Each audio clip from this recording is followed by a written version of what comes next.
The old records spin slower now. But every time that needle drops, one name rises like a memory you can't shake, LeVert. Not the kind of fame built overnight, but the kind carved into black music the same way the Jacksons, the Braxtons, and the DeBarge families shaped their eras. A name you feel before you even say it. Picture a big house in Cleveland, lights low, instruments scattered across a basement floor. Two young boys, too young for the weight they would one day carry, lean over a tape deck, chasing the sound that might make their father proud. No one knew then that Gerald, with that thundersoft voice, would grow into one of the most soulful storytellers of his generation. Or that Sean, quiet and steady, would someday be remembered with a pain no family should ever endure. But every legacy, even the brightest, casts a long shadow.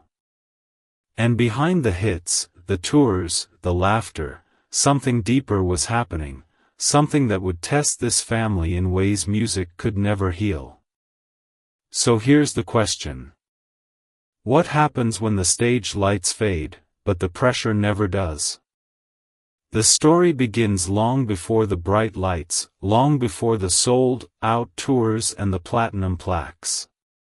It begins in Cleveland, Ohio, inside a house everyone in the neighborhood simply called the Big House. It wasn't just big in size, it was big in sound. At any hour of the day, you could hear a bass line humming through the floorboards or a gospel chord drifting down the stairs. That was the world Gerald and Sean were born into, a world where music wasn't a hobby, it was the air they breathed. Inside that house lived their mother, Martha, gentle but firm, and their father, Eddie LeVert, the legendary voice of the OJs. People saw Eddie on stage, suave, commanding, powerful, but his children saw something else, a man who expected excellence, especially from his boys. Even as toddlers, Gerald and Sean felt the weight of that legacy. Not because Eddie demanded they follow his footsteps, but because the music followed them. Gerald was the first to chase it. He was only 5 when he started singing around the house, surprising even Eddie with how naturally his voice carried emotion, as if he had lived a lifetime already. Eddie brought him into the basement, his workshop, his sanctuary, where keyboards, guitars, and drum sets were scattered like pieces of a lifelong puzzle. That room became Gerald's classroom. Eddie didn't believe in shortcuts. If his sons wanted to pursue music, they would earn it the hard way. Sean was different. He didn't dream of stages or microphones. He preferred a basketball court, a football field, anything that let him run until the world went quiet. Music wasn't his calling, at least not at first. But family has a way of pulling people into place, and Gerald never wanted to walk the musical road without his little brother beside him. So Sean picked up the drums, steady and strong, the heartbeat behind Gerald's soaring vocals. There was another figure in the mix too, Eddie Jr., the eldest brother, who came from California and brought a completely different energy into the home. A real gangbanger, as Gerald would later describe him, he carried the rough edges of street life. His presence made their household feel even more layered, more human. This wasn't a perfect family, it was a real family, with real struggles and real stories. And sometimes, that's where the best music begins. As the boys grew older, another connection began to shape their destiny. Their mother Martha was a Jehovah's Witness, and so was the mother of a boy named Mark Gordon. Through church, the families met. One visit led to another, and soon Gerald and Sean were standing in a living room with Mark, a kid who could play almost anything you put in front of him, violin, piano, bass, whatever. Something clicked. These boys didn't just have talent, they had chemistry.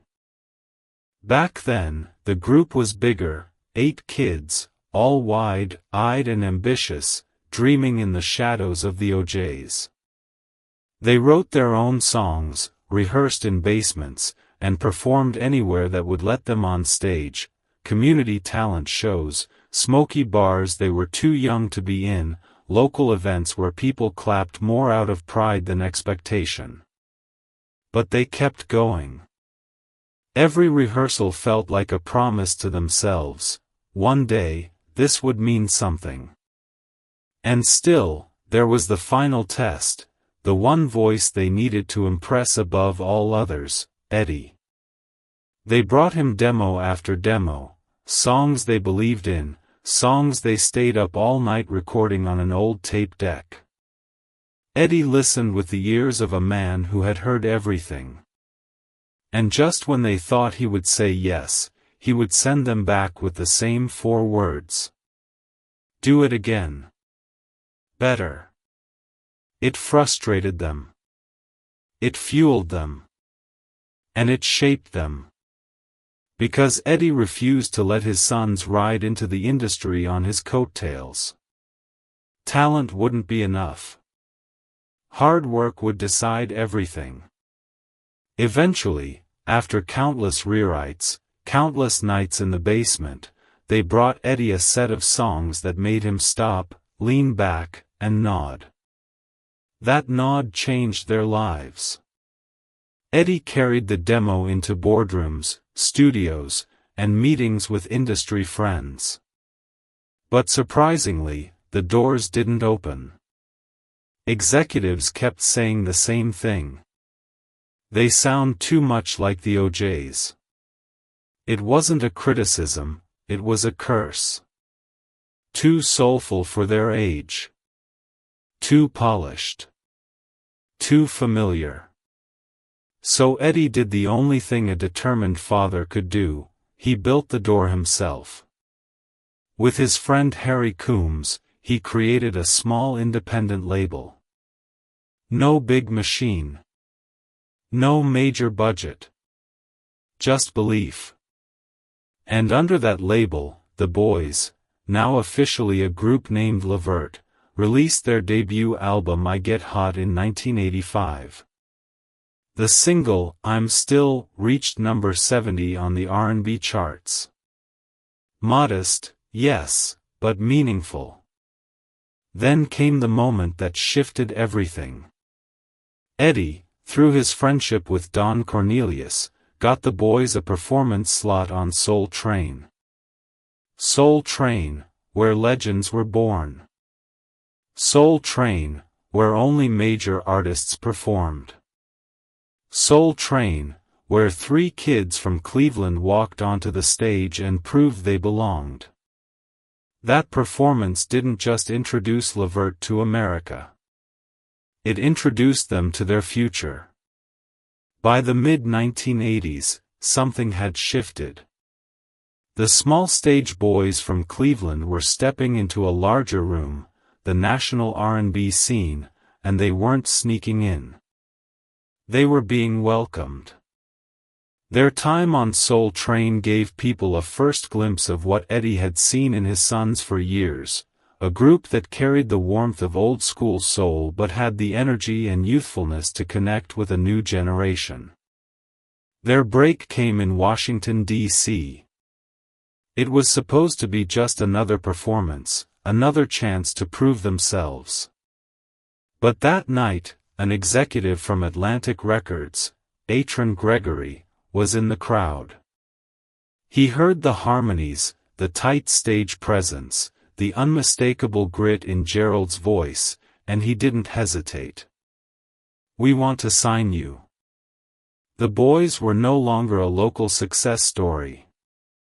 They were now label artists with a machine behind them, and that machine was being steered by one of the most influential women in black music, Sylvia Rhone.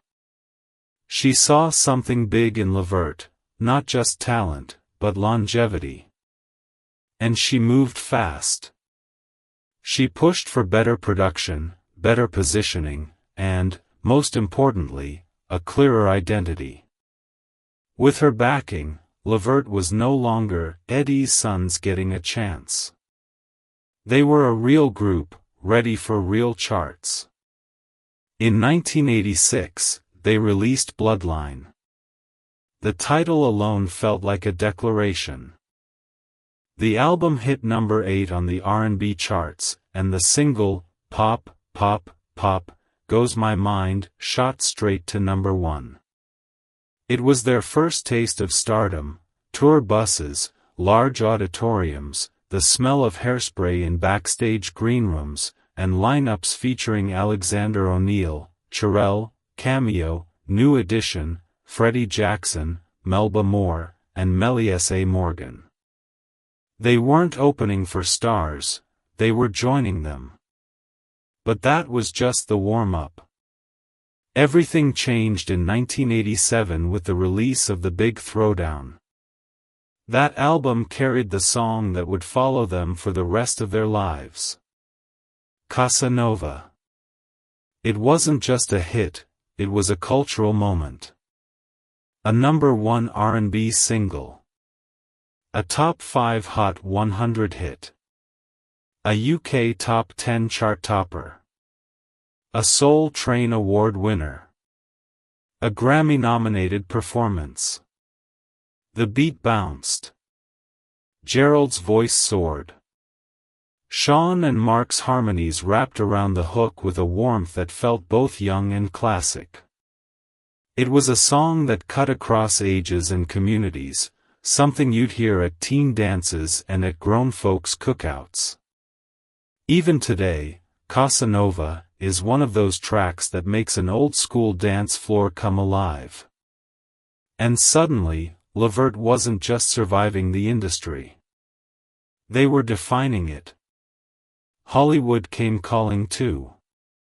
Casanova found its way into Fatal Beauty with Whoopi Goldberg, and into The Pickup Artist with Robert Downey Jr. The placement didn't just spread their music, it placed LeVert in the heart of pop culture during a time when R&B groups rarely crossed into film.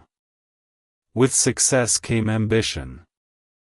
Gerald and Mark formed their own production company, Treble Camp, LeVert, spelled backward. It wasn't just a clever name. It was a signal. They were entering the producer-songwriter arena with the same hunger that had pushed them since the basement days. Their songwriting and production soon shaped the sound of late 80s R&B.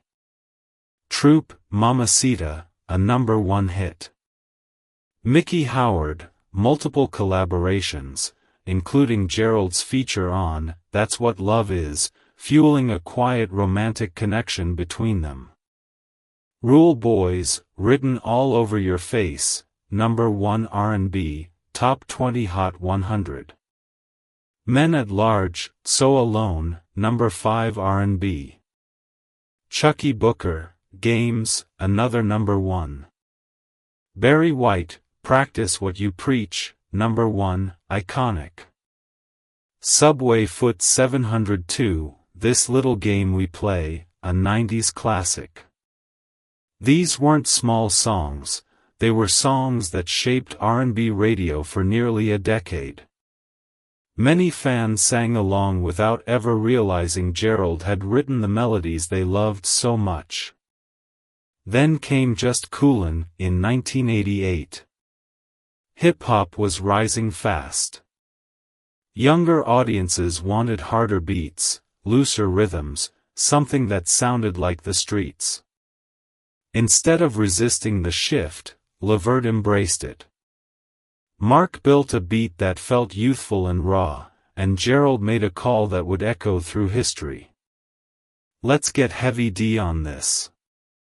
The result was groundbreaking. One of the earliest collaborations between a major R&B group and a rapper. A number 1 single.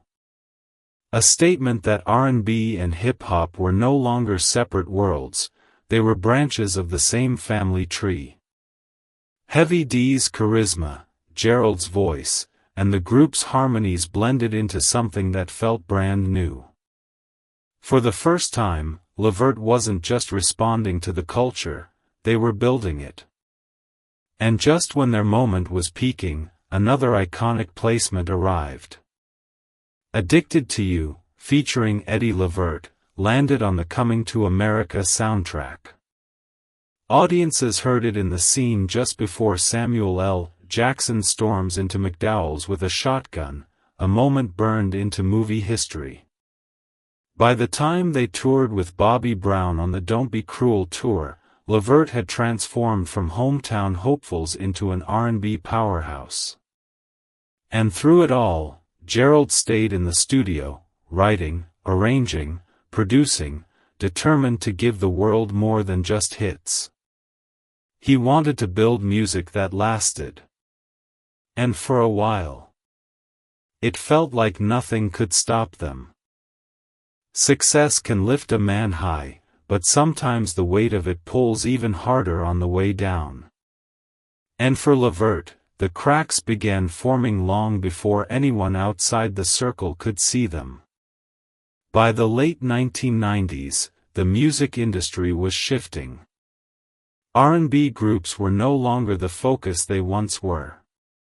Labels changed leadership, executives moved on, and suddenly the artists who had built the foundation of modern soul found themselves pushed to the side for quicker, younger trends. When LeVert released The Whole Scenario in 1997, the album didn't land the way they had hoped. Radio wasn't supporting it. The label wasn't pushing it. And inside the group, tension was rising. Gerald felt the production wasn't strong enough. Mark felt unappreciated.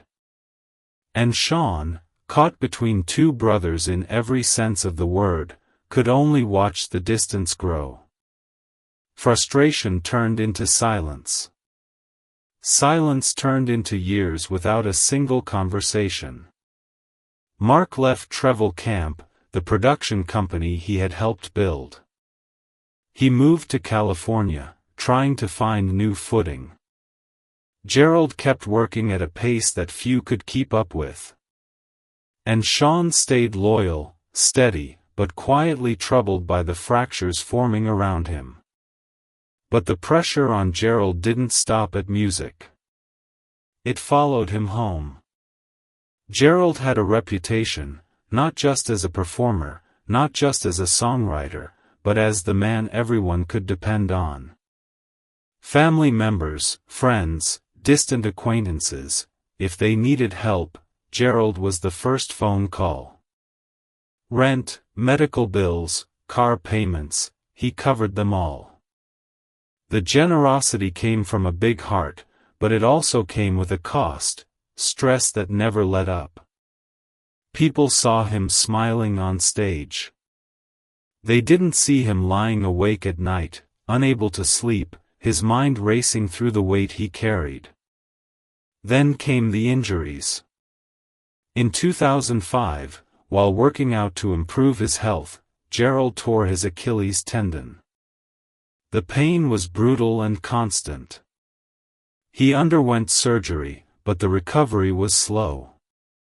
He performed anyway, limping sometimes, exhausted often, and he began taking pain medication to push through the hours on stage and in the studio. Vicodin, Percocet, Darvocet. Medications that were meant to help him heal but slowly began pulling him into a dangerous dependency. Sleep became another battle. His mind was too active, too emotional, too burdened. Doctors prescribed Xanax to help calm his thoughts. And through all of this, Gerald kept working. Albums, tours, features, production. He dreamed of one thing he still hadn't earned, a Grammy. And in chasing that dream, he ignored the warning signs his body tried to give him. Then came the incident with the police in Cleveland. Gerald and some friends were driving home from a bar when officers pulled over another car in their group. Gerald got out to check on the situation. What happened next depends on which side of the story you believe. Gerald said he was beaten by officers when they felt threatened by multiple men stepping out of their vehicles. Police said Gerald became aggressive and shoved an officer, leading them to pepper spray and restrain him. Charges included resisting arrest, obstructing business, even assault on an officer, but the assault charge was eventually dropped due to lack of evidence. Still, the moment took a toll. It bruised more than his body, it bruised his trust in a system he already felt was stacked against black men like him.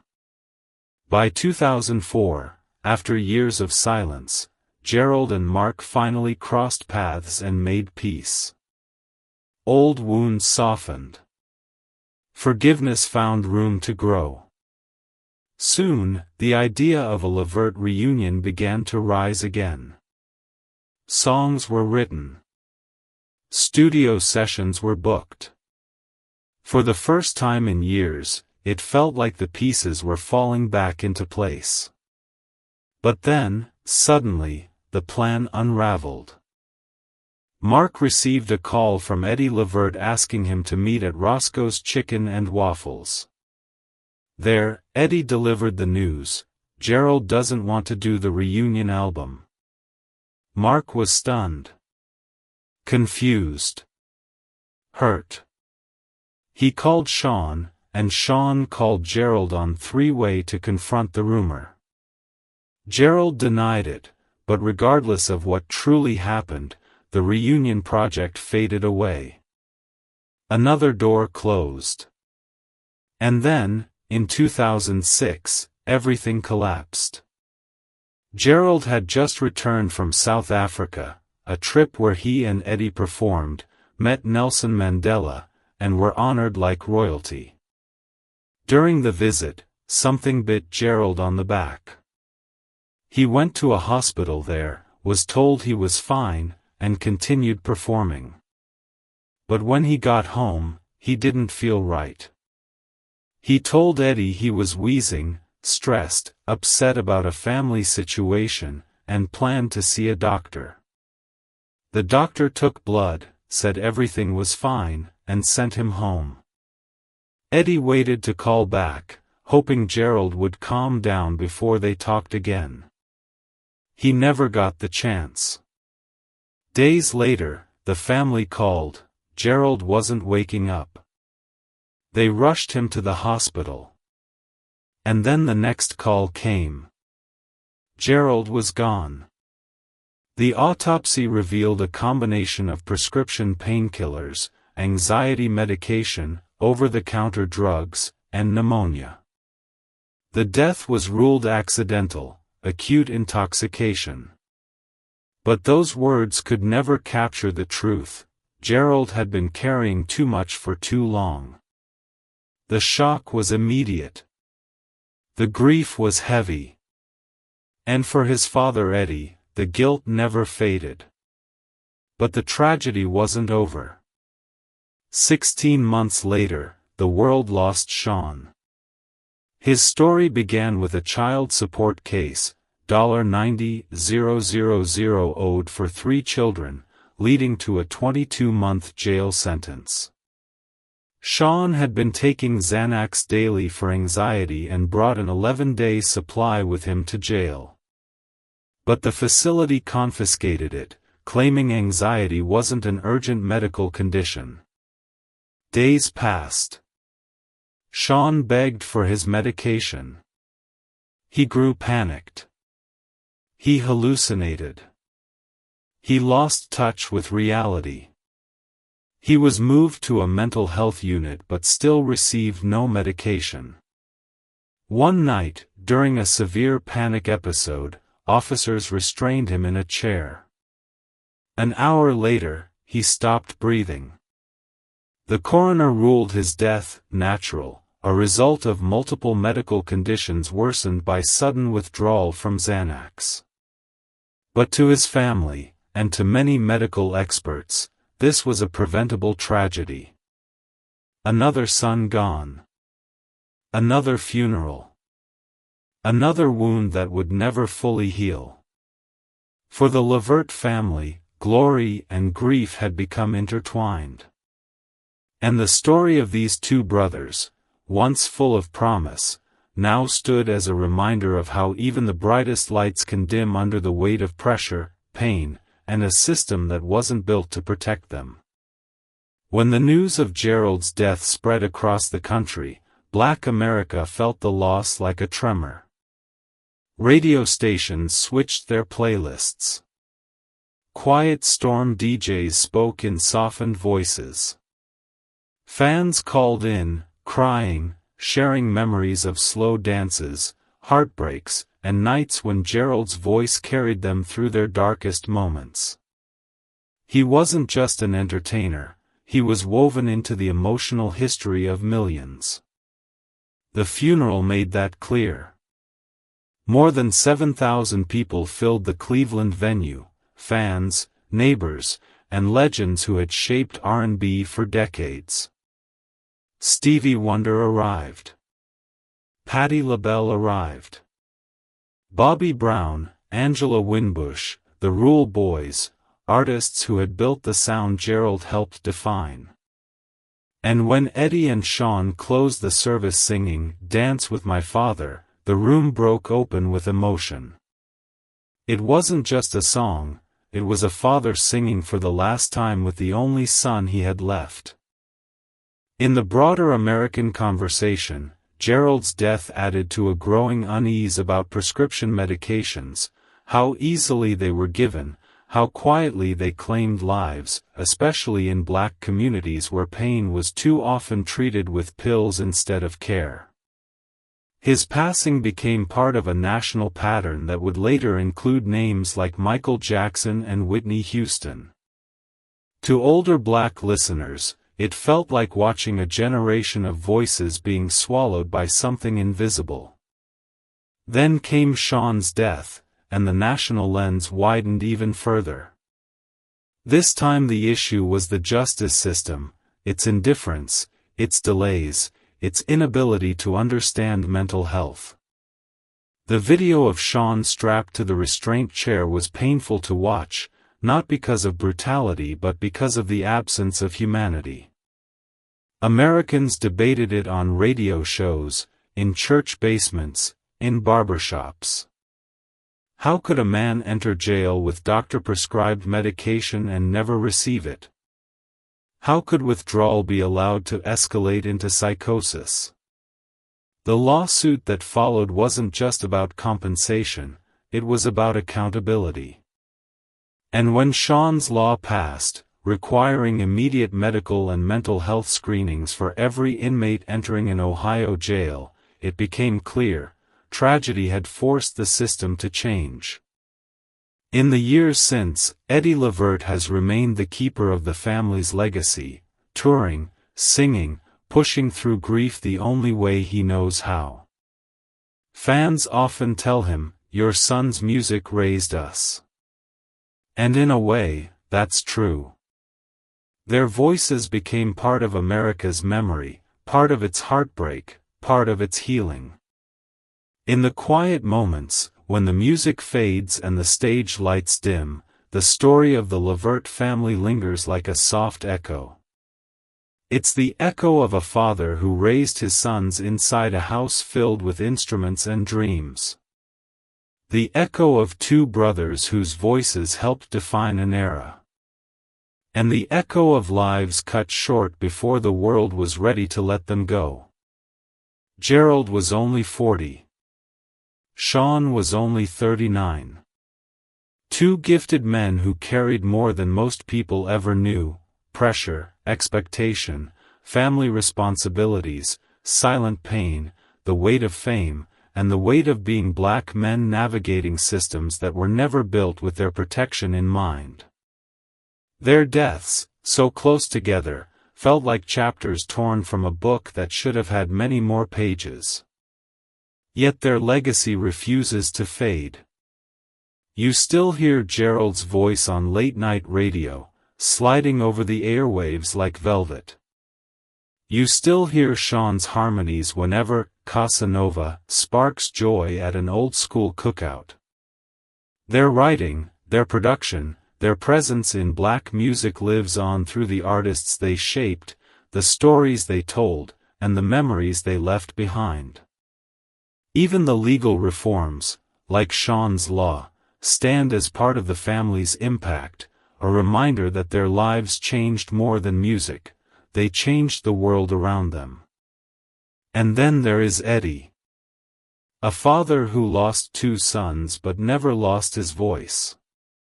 He still walks onto stages across America, carrying their names with him. When he sings, you can hear pride and grief sharing the same breath. Fans rise to their feet not just for the OJs, but for the legacy he refuses to let die. Maybe that's what keeps their story alive, the way their music holds pieces of our own lives, first loves, heartbreaks, family reunions, lonely nights, joyful mornings. They gave us songs we grew up with, songs we healed through, songs we still return to when the world feels heavy. So before we close this chapter, let me ask you.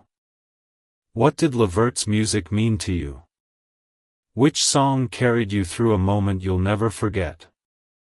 Share your memory below, your words help keep their voices alive. And if stories like this make you reflect, make you feel, make you remember, join us. There's more to come. Until next time. Keep their story alive.